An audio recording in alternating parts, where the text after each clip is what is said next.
darle la bienvenida a mi compañero, a mi amigo, a mi colega, periodista y escritor, colaborador de los datos duros e informativo Basta, al queridísimo Ricardo Sevilla. Primero te saludo, Ricardo, y vamos parte por parte con estos temas, pero ¿cómo te va?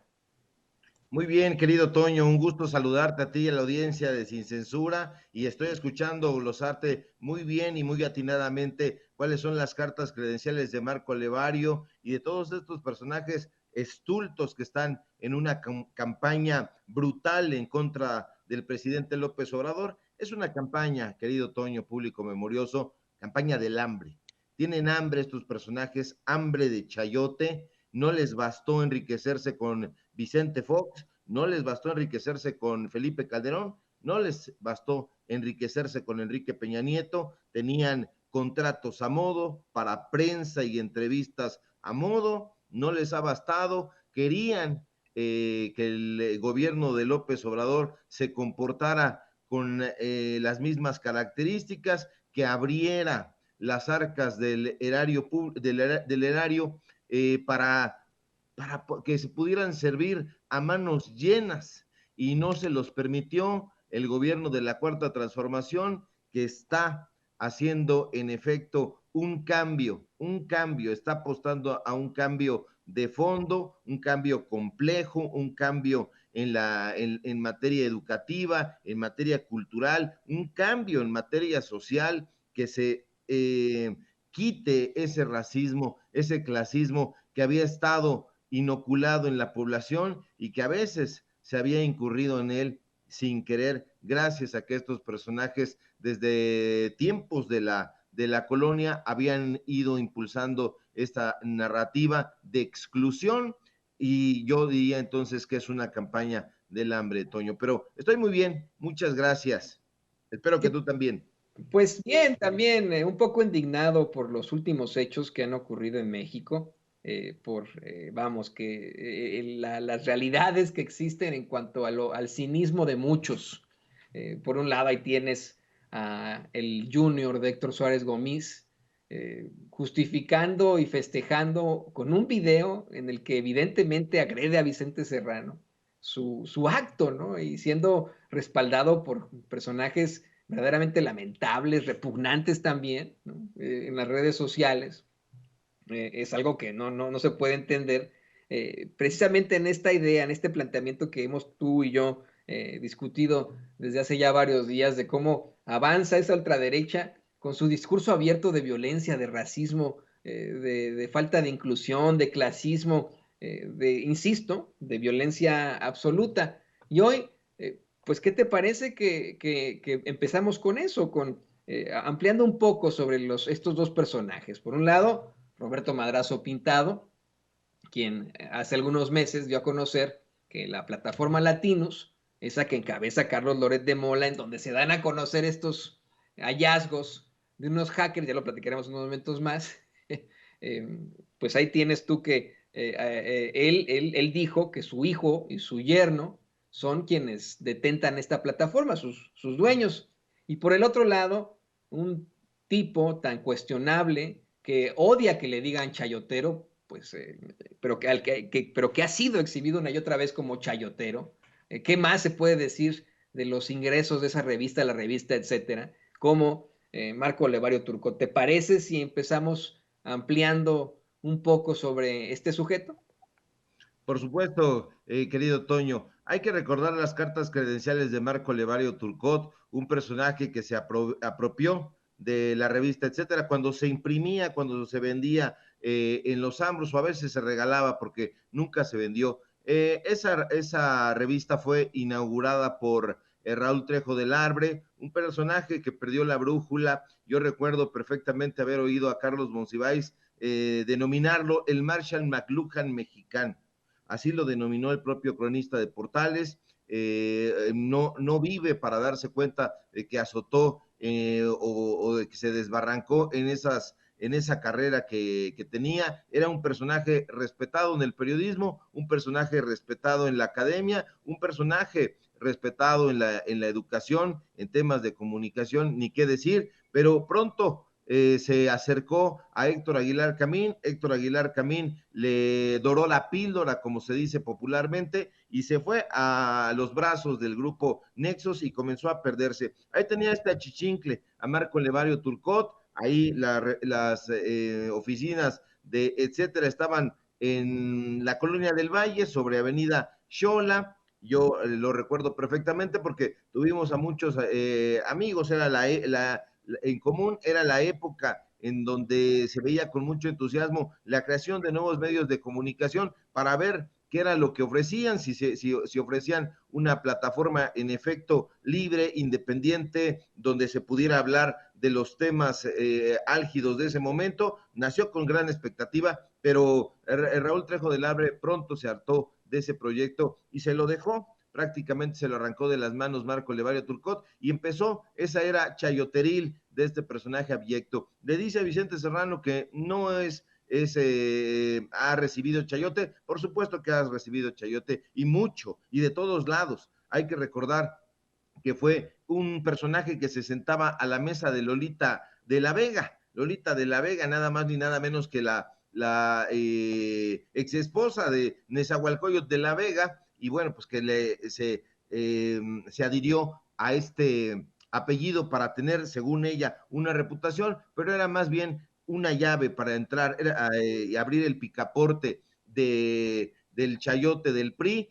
Así lo consiguió y le daba chamba a este personaje y este personaje iba, hacía que analizaba, siempre ha tenido una retórica bastante hueca, ha pretendido ser un gran orador, no lo ha conseguido, no tiene carisma, es un tipo repetitivo, es un sujeto acartonado, intenta siempre llegar a los lugares con la lección aprendida, no lo consigue nunca. Es como aquel poema que decía el poeta Octavio Paz, da un rodeo, tropieza, no llega nunca. Eso es lo que pasa con Marco Levario, no es periodista tampoco, periodista en estricto sentido. ¿Acaso habrá sido un editor ni siquiera notable? Nunca lo han considerado para los trabajos serios del periodismo y mucho menos a los trabajos serios de la intelectualidad a la que él aspira. Siempre trató de acercarse a los personajes como Enrique Krause, como Héctor Aguilar Camín, a través de Raúl Trejo del Arbre, no lo consiguió y ni lo ha conseguido. Va al Colegio Nacional, a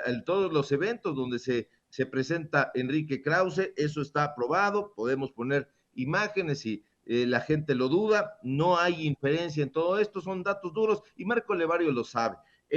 Yo fui testigo de cómo adulaba a Enrique Krause en persona, yo fui testigo de cómo adulaba a Fernando García Ramírez y nunca le hicieron caso. Entonces, estos personajes que siempre han sido repudiados en la academia, han sido repudiados en materia educativa, en la academia propia de la historia, no consideran a Enrique Krause un historiador serio, formal, y ni siquiera lo es. Es un biógrafo acaso y un biógrafo del poder, ha escrito enormes panegíricos a favor de tal o cual personaje, fundamentalmente los panistas. Hay que recordar que ha sido un intelectual, llamémoslo así, démosle ese crédito que no lo merece, pero un intelectual que ha servido a los poderes en turno, pero particularmente a los panistas, y por eso se alió con Héctor Aguilar Camín. Estos personajes hicieron esa alianza porque uno era priista, otro panista y ahora son prianistas. Entonces están ahí, de un lado Enrique Krause con Guillermo Sheridan,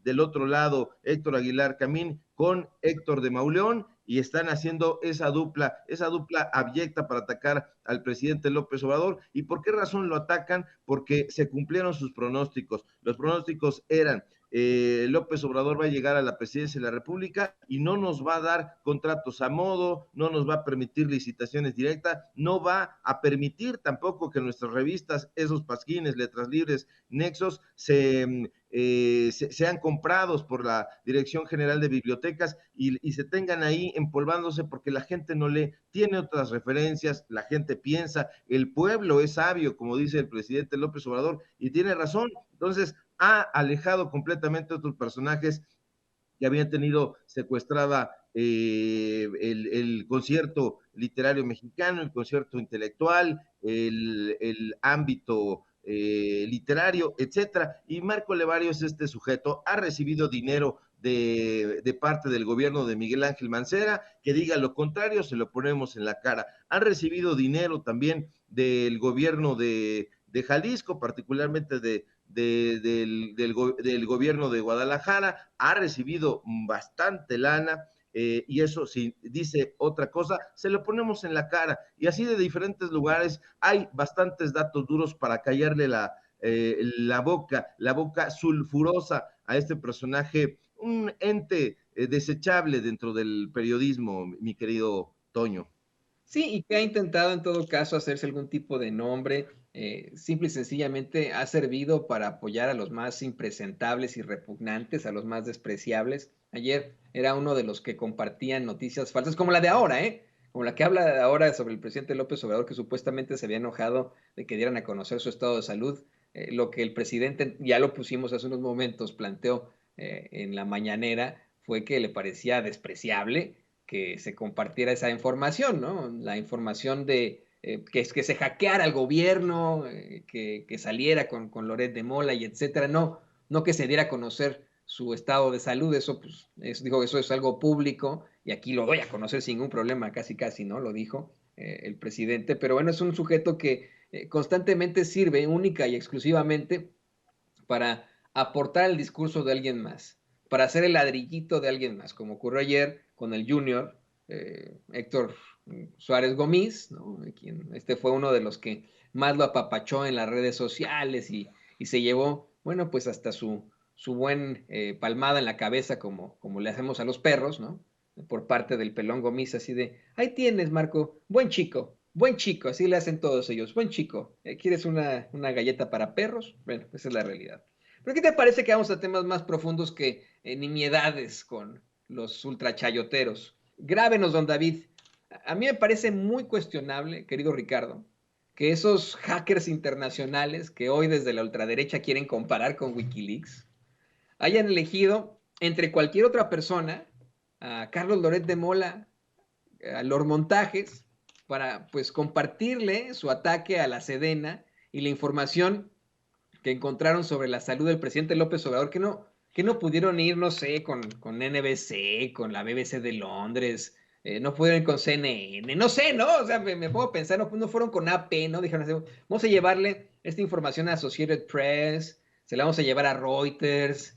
¿Por qué tendrían que ir con Carlos Loret de Mola, conocido como Lord Montajes, un personaje que hasta ha ofrecido disculpas por sus montajes, que es la cara de una plataforma política abiertamente, un personaje muy desgastado, muy cuestionable? ¿Por qué esos hackers elegirían a alguien como Carlos Loret de Mola? Verdaderamente estamos hablando de personajes que verdaderamente pueden estar buscando llevar la verdad con justicia.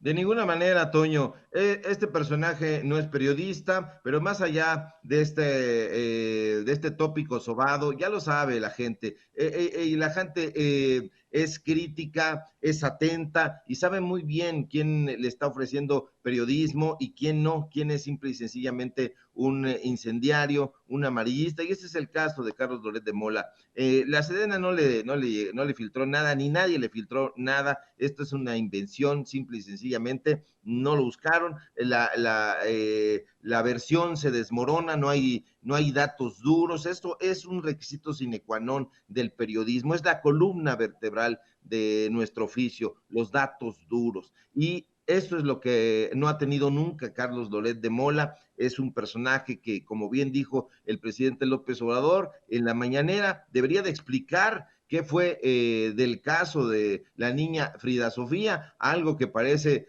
salido de una novela de Juan Rulfo, un asunto de apariciones y de fantasmas que se inventó junto con Televisa y junto con Denise Merker y todos estos personajes. No, a mí no me extraña que este sujeto se preste a ese tipo de cosas. A mí me parece el camino natural. Se lo filtran a él, se lo filtran a Broso. Hay que recordar que Broso y él siempre se prestaron a las filtraciones. Ahora se está agregando Penilei Ramírez, pero son personajes que nunca han reportado absolutamente nada, que le han delegado esa responsabilidad a los negros, y esto es una jerga que se utiliza dentro del periodismo, que quienes son los que arrastran la pluma, quienes que, son los que están detrás de todas estas supuestas investigaciones, que son finas tergiversaciones de la realidad, toman un hecho y lo van acomodando a la narrativa de ellos. Es algo muy, muy bien trabajado, pero finalmente un montaje. En el caso de Loret de Mola, es como Enrique Peña Nieto, un personaje al que le dan el guión y lo echa a perder. No sabe, tiene que tener un teleprompter, nos lo han dicho los amigos, las amigas que trabajan ahí en Latinos, tiene un teleprompter del tamaño de un televisor enorme para que no se pierda. Entonces, es un sujeto que ha odiado específicamente al presidente López Obrador, le tiene esta animadversión porque lo ha exhibido en una carrera que dijéramos temprana, porque Carlos Loret de Mola apenas lograba sobresalir en Televisa, siempre estuvo bajo la influencia de Joaquín López Dóriga, que lo desdeñaba. En las mesas de análisis estaba al lado de Ciro Gómez Leiva, que también lo desdeñaba. Entonces, cuando empieza a crecer su carrera, pronto se viene abajo tras estas exhibiciones de los montajes que ha llevado a cabo. Y bueno, pues simple y sencillamente darnos cuenta de que alquila su pluma para Eli Ortiz, uno de los personajes más corruptos en la escena editorial y periodística de México, y que alquila su pluma, peor aún, para Roberto Madrazo, que diga Roberto Madrazo que se lo haya reconocido a las Raki en esa entrevista tonta, porque son entrevistas tontas las que hace a las Raki siempre, y que se va de la lengua, pues bueno, significa que está aceptando, pero no es ni su hijo ni su yerno, es él es la voz cantante en Latinos, y ya darnos cuenta de que es un medio de comunicación priista que tiene y consciente a Ricardo Monreal, que tiene y consciente a los líderes del cártel inmobiliario, que invita a Kenia López Rabadán, a Lía Limón, a Lili Telles y a todos estos personajes para que se den vuelo lanzándole saetas venenosas a la Cuarta Transformación. Ha recibido incluso el reproche de su propio padre, que le dice: ¿por qué invitaste a Claudio X González y no a mí? Entonces, es un personaje que no me extraña, querido Toño. Por otro lado, pues el presidente López Obrador tiene una fuerza física, desde mi punto de vista, inquebrantable, una fuerza mental, esto sobre todo, una fuerza mental inquebrantable. Y esa fuerza, Toño, público memorioso, solo se construye con el tiempo, con el tesón, y es justo la que le ha ayudado a lidiar al primer mandatario con el estrés, con los retos y todos los obstáculos que se le han presentado a lo largo de la vida. A lo mejor no ha habido, yo he revisado biografías de presidentes, no ha habido ningún presidente en la historia de este país que haya recibido tantos bombardeos, tantos